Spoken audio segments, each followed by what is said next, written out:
Welcome into Behind the Paywall, the Jackson Postcast. Not a Sunday, not a Saturday. We are on a Thursday, and Brandon and I are in different time zones. I am in East Tennessee right now. Brandon is back in West Tennessee. Both spots are humid. I'm assuming it's humid there. It's miserable here in Chattanooga. After those massive floods they had yesterday, I guess all the moisture is just evaporating back up into the atmosphere, and it is muggy. Yeah. So, I had to move my daughter into college today. It was about a 3.5 hour drive and an 8 hour dorm room revamp or whatever you call it. It was a lot of work. Have you been climbing a lot of stairs, like reenacting the classic Friends scene with the pivot, or? No, thankfully. Now, she brought so much. She brought way too much stuff. Luckily, there was no couch involved, and she's on the second floor, so didn't have to climb too many stairs. But man, I had to like raise a bed, lower a bed, raise a bed, lower a bed, put up some, command strips, curtain rod fell 3 times. It's just, that kind of stuff. But we figured it out, and I'm hanging in there. I'm not super sad yet, so I'm sure it'll hit at some point. But right now, it's all good. It'll probably hit tomorrow when you're done and it's time to go. That's what I'm figuring. I think when I get home, it's gonna be hard. I think that's when it'll all kind of hit me there. Anyway, how are things in Medina in West Tennessee? They're good. With my family, we are preparing for the same experience. We're this weekend we are moving my son up to Martin, so it's only 45 minutes away as opposed to Across the state 210 minutes away. But yeah, my wife and I were having a discussion today while I was driving back from Tiptonville, and fortunately, he's a boy. He doesn't care what his room looks like. He doesn't need all the decorations. He doesn't need 17 pillows on his bed. So I'm thinking we're probably going to make the trip with 2 garbage bags full of clothes and maybe a grocery sack of toiletries and be done with it. But I'm probably overestimating or underestimating, and it's probably going to wind up being a lousy trip. Yeah, there's always a Walmart there, right? Yep. You get what you need. I've been to Walmart twice today, and we took 2 full loads of stuff in a car. We still go to Walmart. So you mentioned in passing that you're in Tiptonville. We're going to get to that in a second, but I want to go through the rundown. Mm-hmm. Also, I just want to acknowledge the topic of our conversation last week was about the Austin Drummond case, and our engagement from whoever watches this went up precipitously. And obviously, it probably had to do with the subject matters. We are going to discuss what happened today when you were at the source hearing in Lake County. It's not going to be long, and it's a deviation from what we normally do because it's not in this print edition. We will talk about this print edition, but we are first going to talk about what happened today briefly, and then lead into something that is in the print edition, which is you had a conversation with District Attorney Jody Pickens, who, as we referenced last week, he wrote a letter encouraging I don't even know what you call it, the jail, the system. The parole board. The parole board to not release Austin Drummond. And so we'll talk about that. And then we'll get into some other news, and it's not all heavy. We're going to talk about the Northside Band. Excellent headline, by the way. Just the font, the boldness of the lettering, the pictures, really good story, great front page, especially after the last 2 weeks we've had with news. I think it's good to see something positive on the front page. We'll talk about that.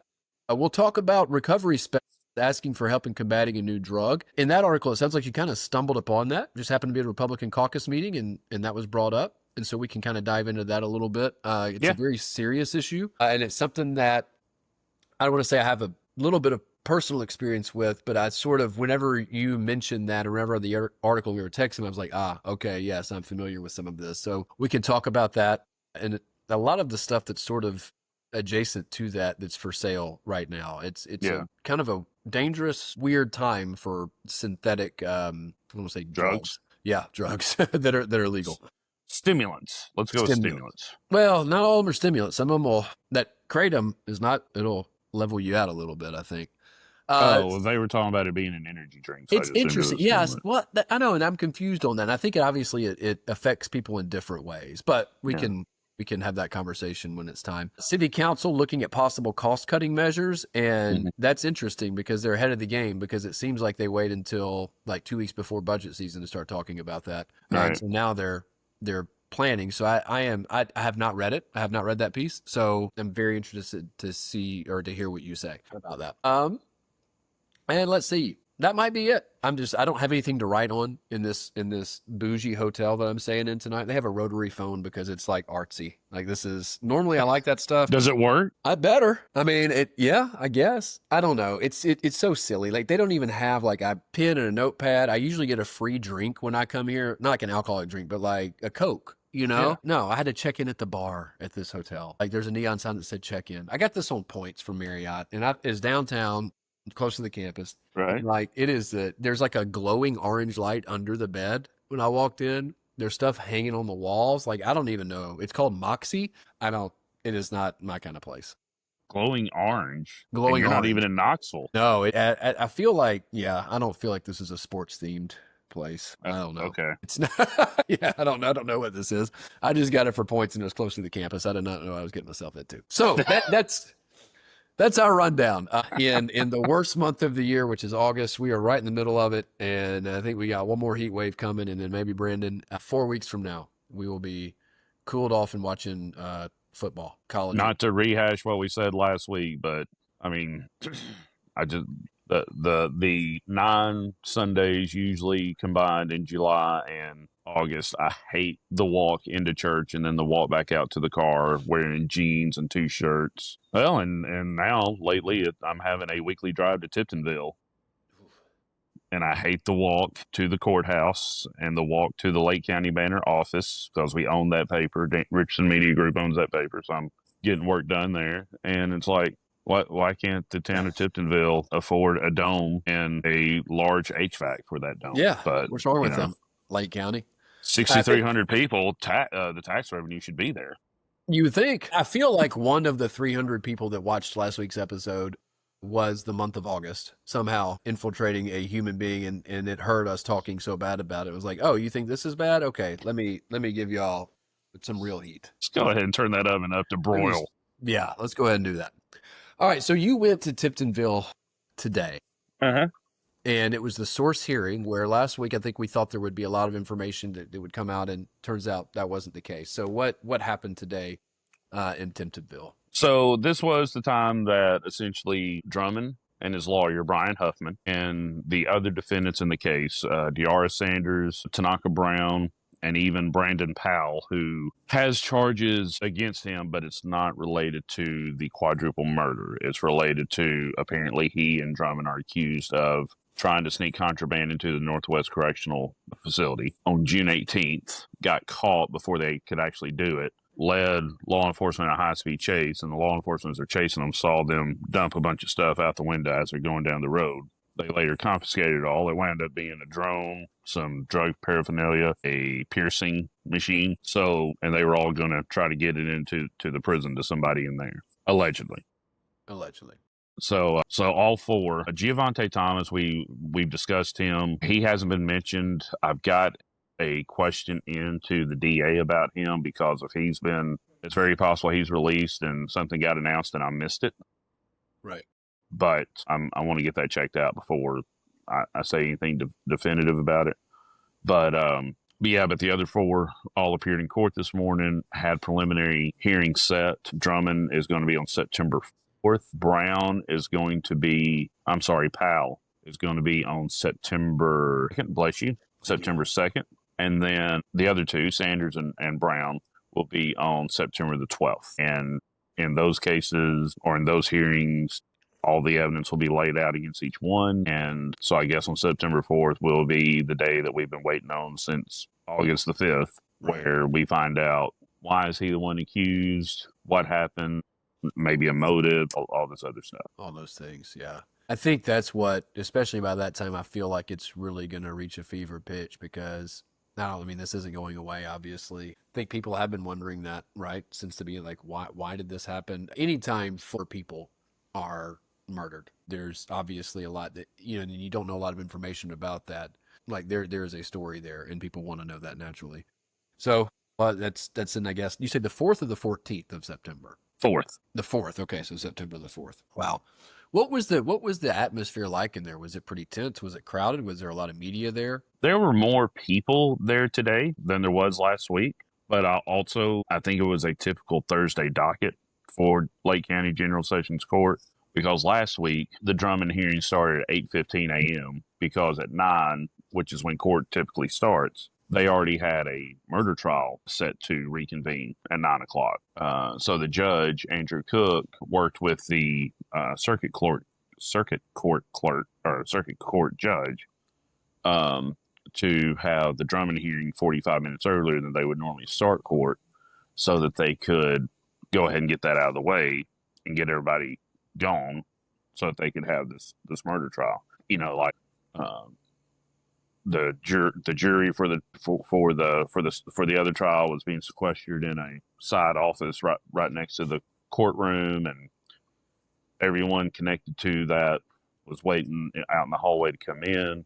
And then as soon as the Drummond stuff was over, or was actually transferring over to Tiptonville City Hall across the street, of course, all the media and everybody kind of skedaddled on out of there and cleared the way for typical proceedings. This time around, they were having Drummond and everybody else appear via Zoom from the jail, which is right behind the courthouse. I'm not really sure why they didn't just go ahead and bring them all in, but the way Judge Cook was talking today, it sounds like they're all going to actually be brought in for the preliminary hearings in September. Wow. Okay.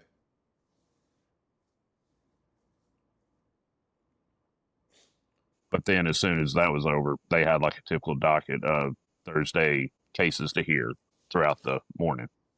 What was Drummond like today on video? Did he speak at all, or is he just there listening? He asked the question again about trying to get a speedy trial, and the district attorney for the 29th, David Goodman, he explained to the media afterwards that he's got to get to pass the preliminary hearing, past the grand jury phase of the trial or the process. And I think he has to get to circuit court before he can ask for a speedy case. So he said, you're looking at a year and a half at best before you start even talking about a speedy trial. Why does Drummond want a speedy trial? Why does he want that? Goodman didn't know, and I'm probably going to send an email to Huffman to see if he's willing to speak to media, and that's going to be one of the questions I ask him, if he's willing to talk. Boy, that's something, man. I feel like, I don't know. It's either, he either knows like, okay, this isn't, let's just get this over with. I mean, maybe that's what it is. Also, that's my first inclination, but that's a totally uneducated. Sure, mine too. I just can't think of any other reason though that you would want to. I don't know. Yeah, it's. I would have never thought to have asked for that. Also, just the gall of someone to ask for that. Like, dude, just don't ask for anything. Okay, so this brings us to something that was in the print edition, and I feel like this hasn't been. One more thing that I want to bring out for this morning too that we haven't mentioned. I forgot to even tell you before we recorded. So he's got everybody that's charged in the murders. And my dogs were just let out on the other side of the backyard, so you might hear them. But everybody that's charged in the murders, so everybody except Hal, have a restraining order against them for no contact with any family members of the victims, including the baby of Matt Wilson and Adriana Williams that was found in the yard that started all this. Drummond's lawyer asked for that restraining order to be amended to allow contact with Courtney Rose's sister, nothing official was said, but apparently it's Courtney Rose's sister, according if we want to believe everything that we see on Facebook. That is his girlfriend, the lady who, that's getting into stuff that I would not put in print. So, but I feel like you're tiptoeing right now. You're tiptoeing a little bit. Tell me, should I ask a follow up or no? Like I mean, you can ask a follow up. I don't have to answer. It's for clarification purposes. So why was the restraining order asked to be lifted? Because of what? Like, who is in a relationship, or? All right. So Austin Drummond's girlfriend is a sister of one of the victims. That was exactly what was said this morning by the defense attorney. And when he originally said it, I did see some chatter on the social medias today where it sounded like they were saying that the girlfriend was asking for the ability to have communication with Drummond.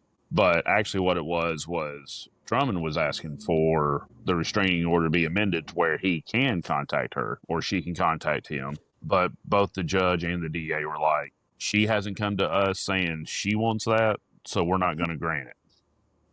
Okay. If I guess between now and September 4th or some point after that, if they come to her, if she comes to them saying, yes, I would like to have contact with him, then they'll consider it.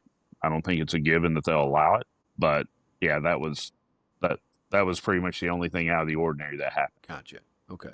So obviously September 4th will be circled on a lot of people's calendars around here, and even the days preceding that when all of the alleged accomplices also have to enter the courtroom. Right. Speaking of the courtroom, District Attorney Pickens, you had a conversation with him about a letter he wrote about 5 years ago in June of 2020, encouraging the parole board not to grant Austin Drummond parole. We referenced this last week. You had a conversation with Jody this week. What was that like? What all did he add anything to what he was saying, or Well, what did he explain this week? so one piece of interesting information, the day that, sorry, I got a nice little back itch here. The day that Drummond's car was found in Jackson, August 1st, it kind of came to public light that this letter was out there from Pickens. And when we discussed it last week, I wasn't even 100% sure if it was genuine. So that was the first question I had for him when I talked, and he did confirm it. But an interesting piece of info that he gave me was in 2014, when this happened, he was still an assistant DA. His predecessor had not retired yet, and he hadn't been appointed yet or won any elections yet. And so he was the actual prosecutor who prosecuted Drummond when he was accused of and found guilty or convicted of aggravated robbery in Jackson at a Circle K convenience store in 13 or 14, whenever it happened. And so he told me that he remembers even now, even if Drummond hadn't been accused of killing 4 people less than a month ago, he would still be able to recall prosecuting that case. So he said, so I know that, when I got word that he was up for parole and I saw kind of everything that he had been up to since he'd been in prison. He had been in prison for 6 years by this point, in 2020. From the time when in 2014, he was how old? 6. He was not an adult. Right. Right. Yeah, So he was charged as an adult, though. Mm-hmm. He did some adult time, Right. even though he wasn't. That's how bad that was, like whatever Right. the aggravated assault. Yeah. So he's about 6 years into his sentence by 2020, and he has 25 write-ups against him of disciplinary violations while in jail. So we're looking at about once every 3 months, he's acting up, and to the point that they're making a record of it in his file. And he had apparently made threatening remarks on a phone call, I think, with his father about the jury and witnesses, saying, I'll be out one day, so they probably need to watch out. And so with those two things, Pickens's case that he made was he's not rehabilitated, so he doesn't need to be out in society because this guy committed one violent crime. We don't need to give him a chance to commit another one. And then 4 years after that, he is released because he completes his sentence. But before that point, he had allegedly attempted murder while in jail and was able to be out on bond. And he had that court hearing coming up on August 25th where he was going to appear for that charge. Okay, so when he was released, was it parole? Was it not parole, or he had served his sentence? He had served his sentence. So if I was saying he was released on bond or parole or whatever last week, Pickens clarified that for me too. He said he wasn't released. He served his time. So he got out for that. Okay. Which, I readily admit, this part of this kind of journalism, I'm not very experienced in. I have to preface that whenever I interview just about anybody on this story. And so my ignorant self is wondering, if you're already serving time and you've got this accusation against you, how, can't we go ahead and keep him in jail a little longer? But apparently they're not going to do that until he's convicted, or he's going to have the same rights for a crime committed while serving time in prison as he would if he had committed it or been accused of committing it while being out here among society. How long had he been out? How long had he been out before all of this happened? I want to say he got out September of last year. I want either right So at around a year. I'd say somewhere between 12 and 14 months. I mean, 10 and 14 months. 14. Yeah. Wow. And I feel like we're just scratching the surface on this. Once a lot of the other information comes out, it's gonna be hard. Like I feel like this is something I didn't say last week, and I want to say it today. I saw some people share a Facebook post that I really resonated with me, and it was obviously what he is accused of doing is horrific and it's so hard to wrap your mind around how anybody could do that. But I had this thought whenever he was out running around in the woods and he hadn't been caught yet. And the thought was, if that was my kid out there, I would be so sad. I would be scared for him and I would be worried about him, even though I probably knew what he had probably done.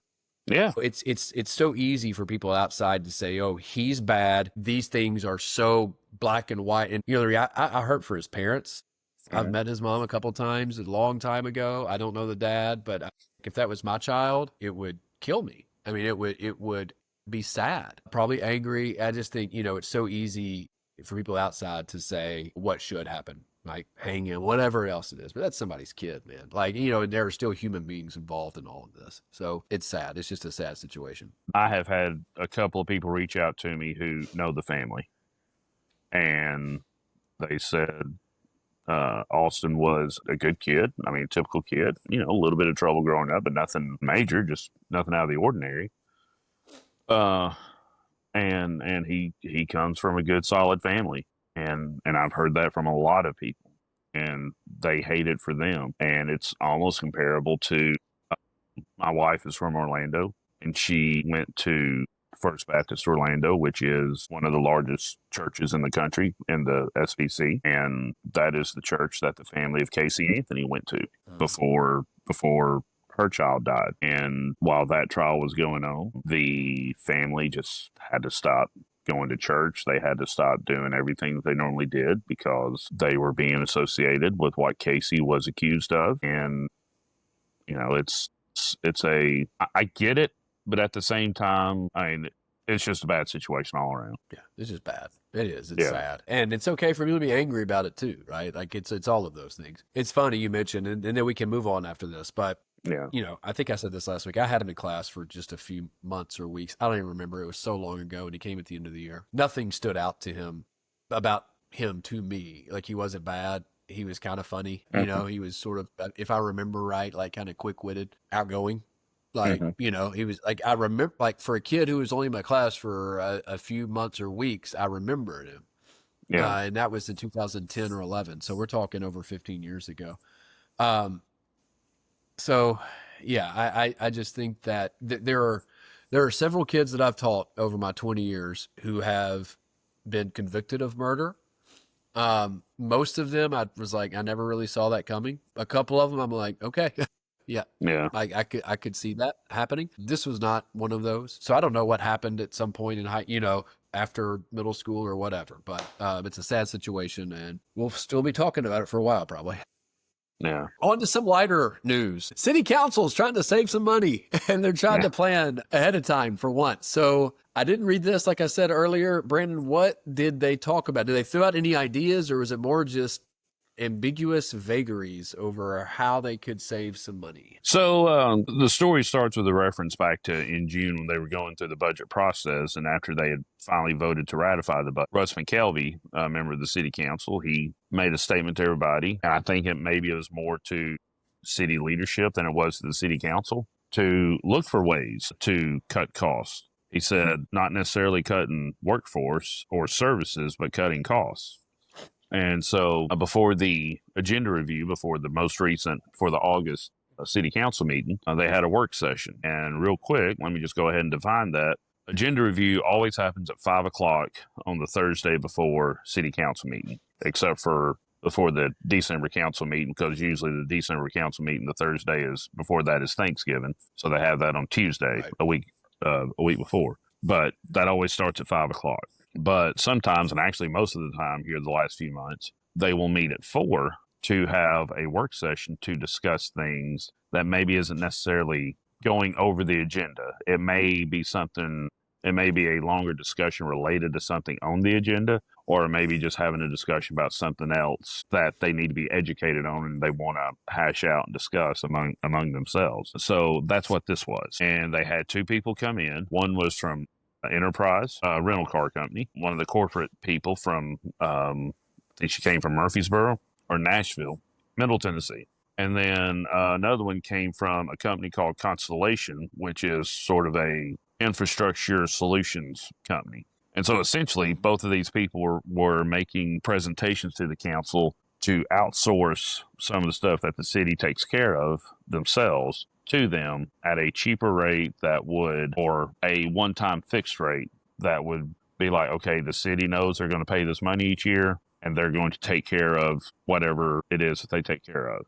The Enterprise was essentially leasing about 400 or 500 cars and replacing pretty much the entire fleet of city cars, whether that's police or other departments that use company vehicles. Everything that's not a heavy vehicle like a claw truck or something like that, Enterprise would take care of. And over the course of about 5 years, they would have every vehicle replaced. And Jackson would never own a vehicle. They would just lease them out. So you're probably looking at a continuous payment that you're going to be making, but it's to one company for one lump sum. And when you're, if you're a family and it's a vehicle, to me, it makes more sense just to buy a vehicle and own it and keep it for as long as possible and take care of it. And eventually you pay it off and you don't have that payment for a while. So you're able to save a few $100s each month. But if you're dealing with a fleet of 500 vehicles, you're probably going to be paying on that in some way at some point every year. Well, their pitch was, we do this for a number of municipalities throughout the region. And so you can talk to, I think Chattanooga was one of them.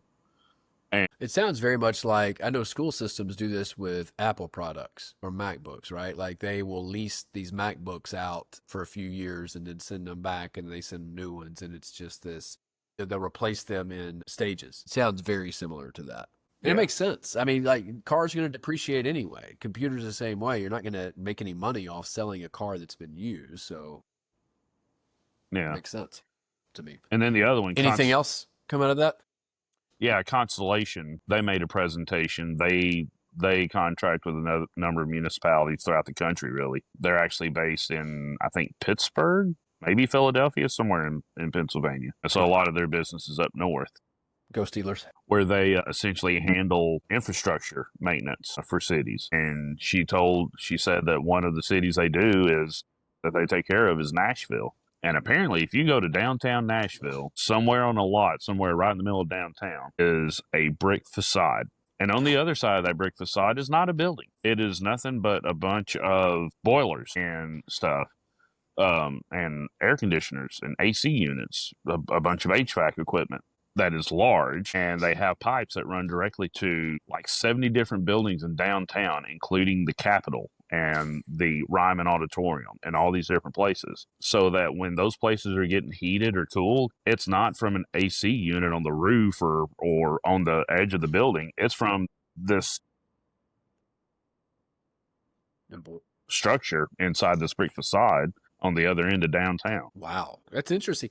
Look, I really like the fact that they're thinking outside the box. We're trying to figure some things up because Lord knows we're not going to raise taxes ever here. So right, Constellation's not talking about installing that in Jackson. I want to go ahead and make that clear. Okay. I was like, where's that going to go? In fact, there was a funny moment during the meeting where Frank McMee kept asking questions about it because it was very interesting and very compelling, and I'm sitting there wanting to hear about it too. And then finally Mayor Conger's like, this doesn't really apply to us, so can we get back to talking about Jackson? So they had to get back to it. That is it. But I'm glad that they're talking about this now. Like this is good, so you're not up against the clock, next summer. All right. Moving on, there was the band. Yes. The front page story. I'm going to say it again. I love the font. I love the pictures, and marching bands seem to be having a, what's the word I'm looking for? Comeback, renaissance. What is it when you come back? Yeah. Resurgence. It's a comeback. What is it? I'm thinking of our word. Resurgence. That's it. Resurgence. Ours at JCM, man. It's unfortunately our band director last year passed away after 1 year, but he was doing such good work with them. And then the one that we have now is come in and not missed a beat. No pun intended, but really. So let's talk about, let's talk about Northside. Jerry Emmons is the band director there now. So what's he been doing to sort of like build this program back up? Actually, Miss Ebony is the band director. Emmons is the assistant director. No, but My you're bad. good. You're good. I thought that too Okay. during Apologize. football frenzy the other day, Shoot. and then somebody pointed All right. out. But yeah, Ebony's been there for about 7 years. I'm not sure how long Emmons has been there, but he's been there for a few years, probably Couple three then. or four. I know I was still at the Sun when Lizzie moved here. Okay. Anyways, Ebony has been here 7 years. She became the band director about 3 years ago. Within the last 5 years, the Northside band had dropped to below fewer than 40 band members. Today, well, on Monday night at Football Frenzy, they had 70 on the field. They had about 10 more who wasn't there, who could have been. And then they've got 20 something more who are in their beginner program. So I assume they're freshmen, making a grand total of 101 members of the Northside band program this year. So Hell yeah. Good job. she's doing a good job of recruiting her hallways and getting kids out. That's awesome. Good for her. Hey, that JCM Northside game, first of the year in 2 weeks, that is going to be a festive. You talk about a football frenzy. That's going to be a football frenzy. It may be the crunkest night in Jackson in 2025. Not anymore. Not because you just said it was going to be Kronk. Now people are like, I'm not going to that game. The game is no longer cool. No, it was It's going to be great. That matchup has the argument for game of the year in 2024. If you care about the Commissioner's Cup, and a lot of people do now, I'm thinking that's probably going to be the championship game in week 1. I'm sure Southside's going to have a lot to say about that. Liberty's still trying to build back up, but somebody asked me last week, who's your pick to win the Commissioner's Cup? And I said, well, probably whoever wins Northside JCM. It was a dramatic ending to that game last year, and both teams are going to be good this year. Yeah, I feel good. You know, we lost some big time players, especially Davion Johnson up front. Yeah. Running back Jonas Patterson. But man, the kids who have grown since last year, like we had some. I can't think of his name. He goes to ECH now. He's a basketball player too. He's a junior now. Jalen Eckford. Yes. My goodness. He was a big, strong dude as a sophomore. He's a grown man. He's a grown man now. They're going to be really like wreaking some havoc out there. I'm excited about that. So I don't want to get too off course, but hats off to Northside. Did not mean to make this about JCM football, but hats off to Northside band. Good job. Hey, look, let's just be honest. Like, bands have a lot to do with the atmosphere of high school football games. And if you got a strong band, then you got a great atmosphere. And if you got two good teams playing, man, this is like, I shouldn't say glory days in the 90s because Northside wasn't very good in the 90s. Like, JCM would roll over them like every time. So that's not a good comparison. But the bands were both awesome back then. JCM's band in the 90s, it was, impressive. Well, to hear everybody tell it, everything at JCM in the 90s was awesome. So it's very true. Speaking of JCM, here's a great transition. Everybody got tired of hearing people complain that JCM's name was not on Hub City Central. And so they said, okay, we ain't got letters, but we're going to put a cougar out front. Not a real one, but a statue. So the I Am JCM Coalition, a group of alumni who sort of banded together in 2016 when JCM was closed to sort of fight for it to stay open.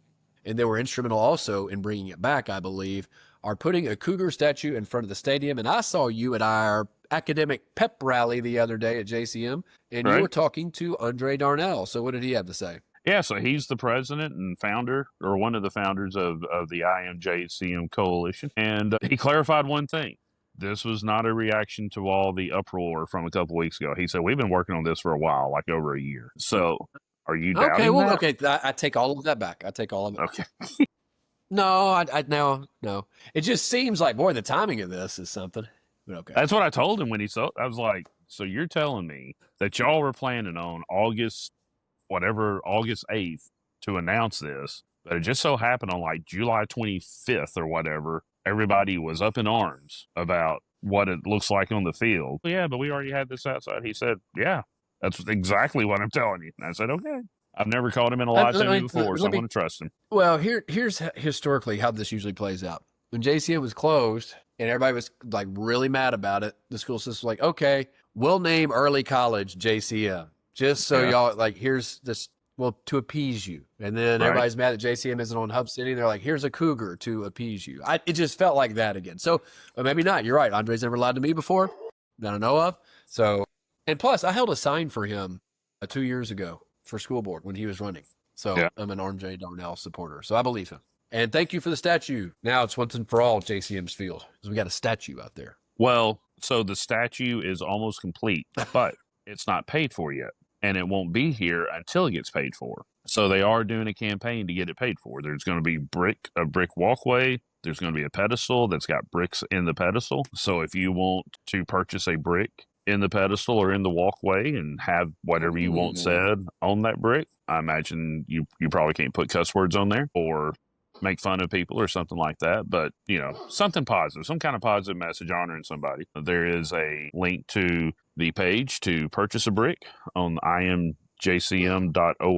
and this campaign I think goes through September 1 because they're hoping to have the money to the guy the middle of September so that they can have it here in Jackson before homecoming, whether or not the stadium actually hosts homecoming. But I think that's kind of the hope at this point, which is October 3rd, I think. Yeah. Is that right? So. No, I feel like, you know what? I don't know. I thought it was actually the after fall break, but I could be completely wrong. I don't know. Don't ask me. I should know. I do not know. You should know. All right. Next and last topic of conversation, because I feel like your battery's low. I feel like it went to 20% a while ago, didn't it? Yep. I thought so. Okay. Did you get a notification? So no, but your screen went blank and you touched it and you came back on. I'm like, oh, okay. But that's what happens when Brandon's phone gets to 20%. Yeah. Low power motor. Okay. Last thing. I want to squeeze it in. Let's discuss Adam Dooley's column. Let's hear it for the church. I'm just kidding. We're going to talk about just joking. We're not going to talk about that. We're going to talk about a serious subject. Not that that's not serious, but an actual, like a serious subject. We are going to discuss what you heard at the Republican caucus meeting that is like, it's something that's sort of been I think, out of the public eye for a long time now. And now we're seeing some really bad effects from a lot of these things that are out there. And for the record, I am not against some of these things being out there. There's just got to be regulated.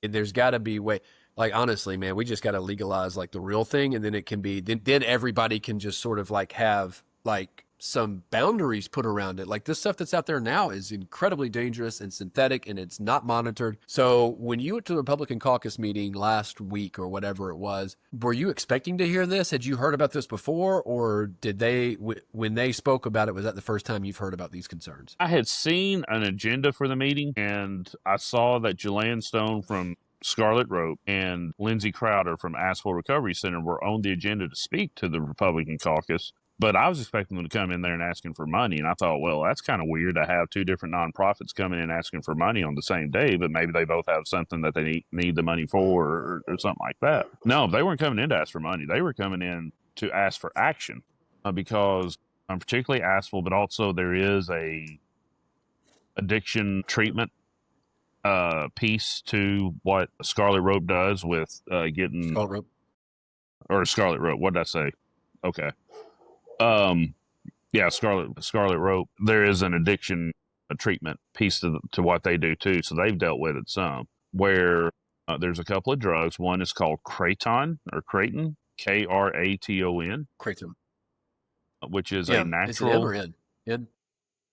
Or maybe it is an M. That is a natural chemical taken from a leaf of a plant in Southeast Asia. And then apparently within the last few years, people who are able to do this have started pulling a derivative out of kratom, and making something that's even more potent and worse, even more addictive. And she just called it, apparently the scientific word is about 47 letters, very hard to pronounce. So we just call it It's being sold in energy shots like the 5-hour energy, except not the 5-hour energy. It's sold in stuff that looks like it, placed in convenience stores right next to the 5-hour energy. And so you're sitting there and you're needing the energy and you're like, okay, there's 5-hour, that does good. Oh, but there's this one that may be a little bit better. Let's try that. It's in vapes. And one thing that I found out about this, there are 20 vape shops in Madison County. And there's one coming up like every week. The old Advanced Auto Parts store across from AutoZone is like, it's this huge store. It's a vape store now. It's huge.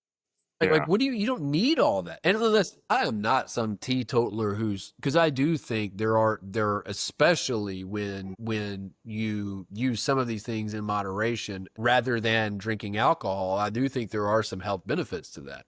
Personally, for me, that's been the case. Like I rarely drink alcohol, and I'm a much healthier person. But this stuff is really, it is not regulated well. It's synthetic. It's pretty bad. To speak on the kratom thing, about 10 years ago, I had a friend of mine. This kratom was sold at the Valero on Highland. This was like 10 years ago, right? And so, like you said, kratom in of itself isn't that strong. However, if you take enough of it, like this person that I knew did, you can get close to a sort of relaxed feeling like you would get, say, from hydrocodone or an opioid, right? And so I think those affect people a little bit differently. Some people, they get energetic. Some people, they level out. I think it just depends on how you respond. But you have to take a ton of them.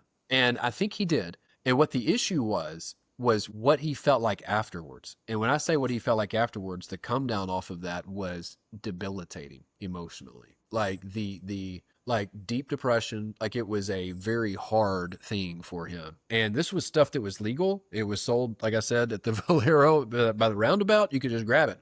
Now they quit selling it, right? Like they quit selling it shortly after that. And so I've noticed that it's sort of come back in these vape shops. And if you're extracting things to make that more potent and more concentrated, I cannot imagine how dangerous that is for. They make comparisons, especially if kids are. Okay.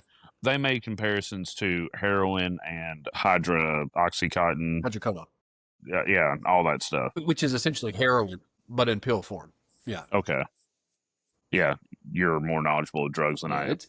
I do not partake in these things. I just read Demon Copperhead, so that's a big part. That's a big reason I know a lot of this stuff. There you go. But no, it's hey, hats off to them for bringing this up, because I don't think anybody would have known this in the public had they not brought this up.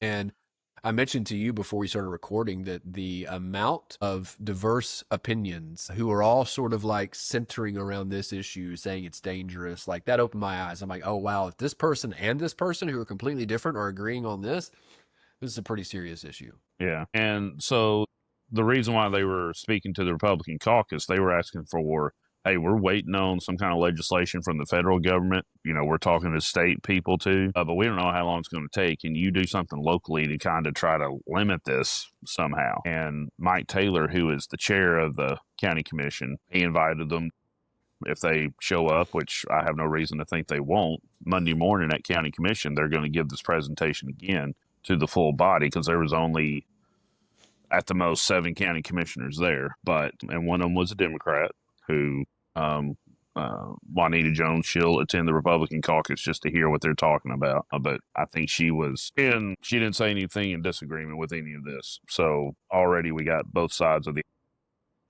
kind of jumping in on this. Well, we already have, I believe we already have zoning rules around how many package stores we have in liquor Madison stores, County or City of Jackson, whatever. Liquor stores. Sorry. Yeah. And so this makes sense, right? Like if you want to go along the lines of that, and I do think this should be regulated. Kids should be having this stuff. Kids should be having alcohol, right? Like they shouldn't be having this either. So yes, regulate it like you do wine and beer and whiskey, liquor, all that stuff. Here's all they have to do, honestly, though. And I don't know why Scarlet Rope didn't think about this, or whoever's concerned about this stuff. All you got to do is call Commissioner Tony Niehoff. Like he'll put in a call to Donald Trump and just get this eradicated like immediately. So that's my free advice. Like, don't even worry about the caucus. Just go there. That comment was deleted. It doesn't count anymore. That's right.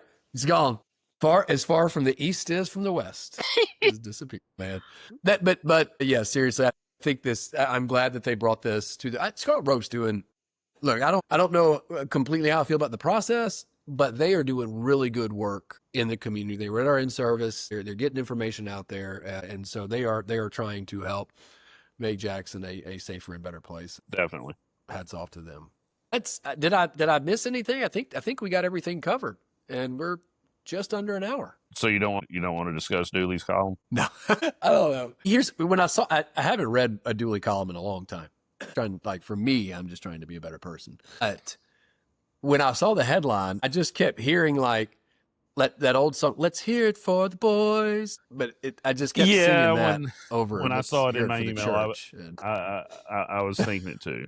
I will say I am planning on, the reason why he wrote that column is because Inglewood, along with West Tennessee Healthcare, both celebrated their 75th birthdays this week. Apparently, these two entities in Jackson were founded the same week in 1950. So there will be a more detailed story. I'm planning on a more detailed story about the history of Inglewood, since it is one of the largest congregations in Jackson and it's been around for 75 years. That's a pretty red letter thing. It's not the first time I've written a story like that.